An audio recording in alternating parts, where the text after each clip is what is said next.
What is your why? What is your thing that you are passionate about that makes you go, yes, I will get up and I will do this thing another day?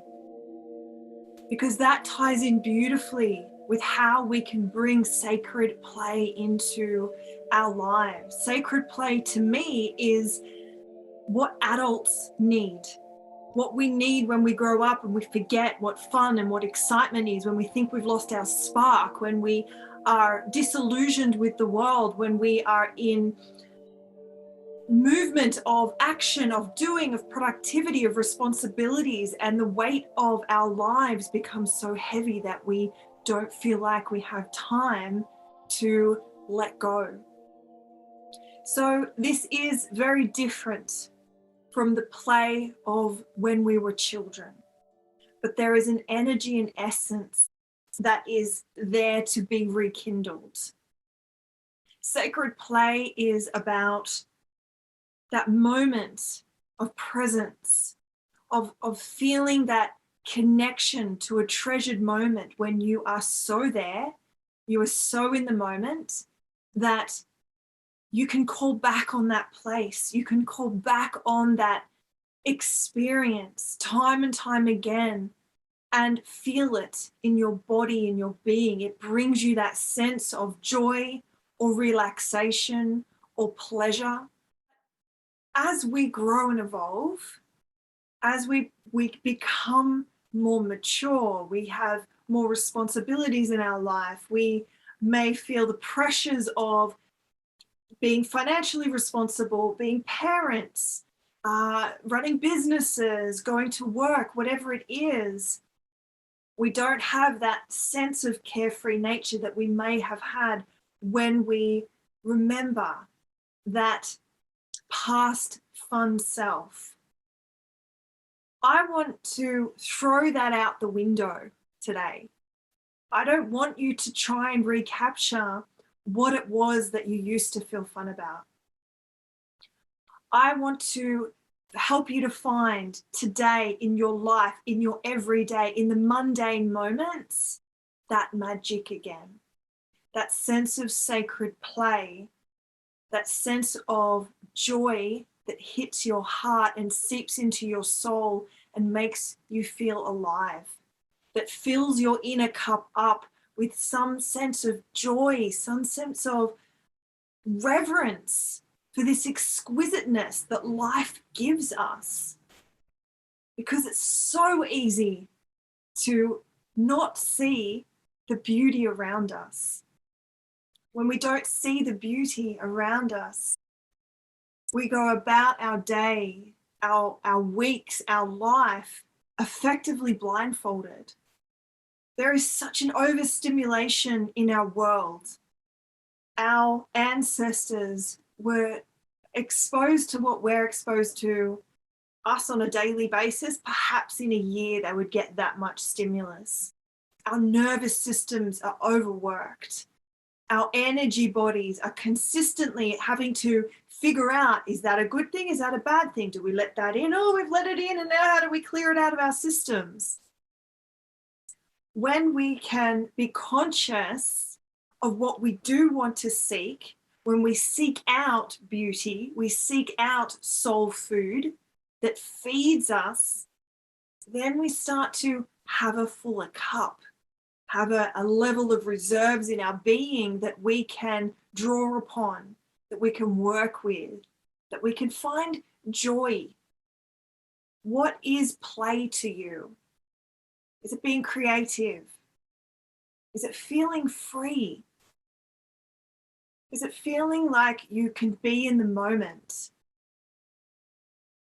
Because when we live in the past or in the future in our minds, it stops us from being in the moment. It stops us from taking in the joy that's on offer right now.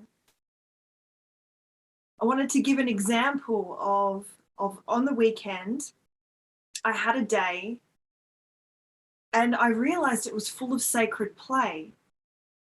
And I had no plan. I stayed at home all day, but I floated all through the backyard, and I did this and I did that, and I potted plants and I trimmed this and I played with the earth and I got dirty. And I sat and I built something with my hands and a screwdriver and wood. And then I made food and prepared with, whole foods. And none of that was extraordinary. It was very ordinary. And we could always take our days from different perspectives.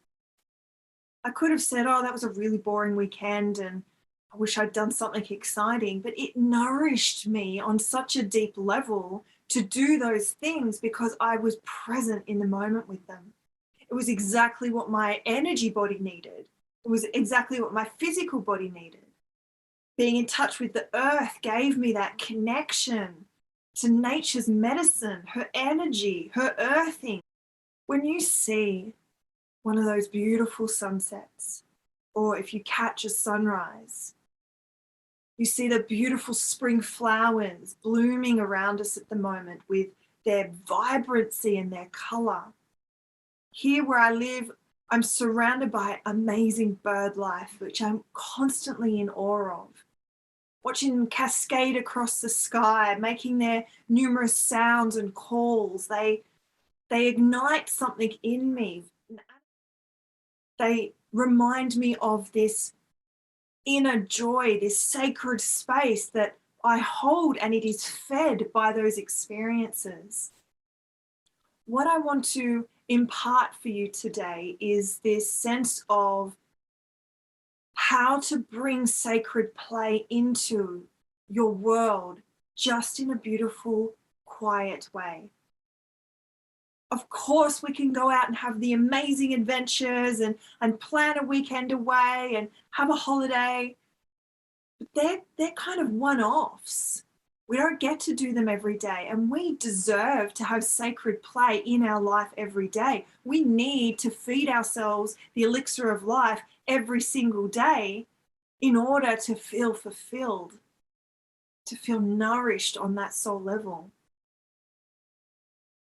If you've ever watched the light as it's setting, that golden light illuminate the trees or sparkle their radiance across the water, if you've heard a cat's purr or nestled a baby puppy or a baby animal of any kind, if you've seen and heard the laughter of children, sounds, smells, tastes, textures, all of these things, obviously what you can see can bring in that little golden nugget, that golden piece that can be a tapping into and a connection to sacred play. Sacred play is like a peace offering from the universe. Because when we move about our world and our life and the sometimes drudgery of the repetition, of the stagnation, of the restrictions, of the responsibilities, what is there to find joy about? What is there that brings a lightness to the heart and an uplift to the spirit? We must craft this. And when you can identify those things that bring you that, there's the key. There's the capacity to tap into it, consciously craft it, elongate the experiences.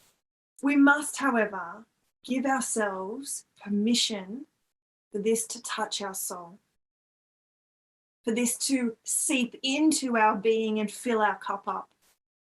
And the key to that is present. I can hear that bird that makes me turn and see something else. I take notice of the butterfly flowing past me. I'm aware. I have a heightened awareness, a higher level of consciousness in those moments because I'm choosing to be present. And yes, we're going to find ourselves mind wandering. I'm sure all of us have experienced meditation where our minds have gone into different places. We've got to keep bringing them back, keep bringing them back. It is a practice. It is something we need to consistently do. That's the whole point of transcendence, is to have a place to remind us how to create spiritual fitness, energetic well-being, health in our body is a balancing act. So getting out into nature, if that's part of your sacred play, it ticks several boxes. If you're walking, you're getting exercise for your physical body. If you're present, you're mindful, you're working on your awareness levels and your ability to take in the environment.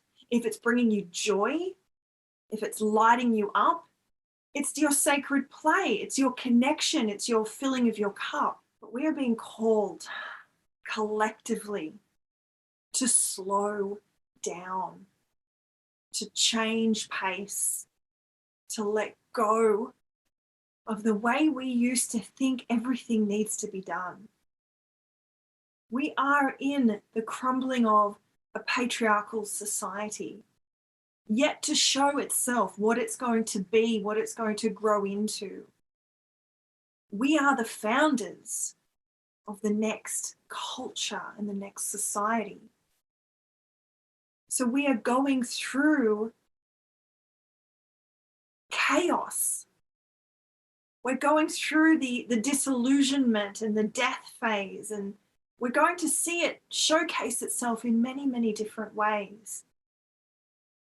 But sacred play allows us an ability to keep our vibration high, to keep our cup full, so that we can get through this chaos, so that we're just that little bit above, we can see beyond it, and we're going, okay, I get this too. I understand that this death phase is really important, that I'm going to be different on the other side of this, and I'm going to be more enlightened, more understanding, more compassionate. The lessons that I learned from it are going to help me to be a better person. And when we can hold that in our hearts in the middle of our storm, it just makes them that little bit easier to bear. So when we can find magic in the mundane, we can turn the ordinary into extraordinary. When we can be reverent about the rapture of life, it changes our reality.